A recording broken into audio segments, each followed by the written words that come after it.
ujed psa, pad u šaht ili rupu, građani zbog raznih povreda mogu da dobiju odštetu i do 250.000 dinara, kako parnice zbog tužbi upućenih gradu mogu da traju i po nekoliko godina i da stanovnike glavnog grada koštaju mnogo, većina građana se ipak odlučuje da ozljede nadoknadi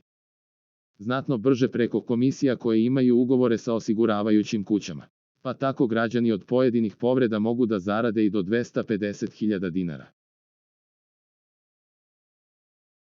Kako su za Novosti rekli u gradskom pravobranilaštvu, od početka godine podneto je 29 tužbi, od kojih je 14 zbog pada u šaht, a 15 u rupu, ali i da nijedan od tih procesa nije okončan zato što parnični postupak traje nekoliko godina do pravosnažnog okončanja.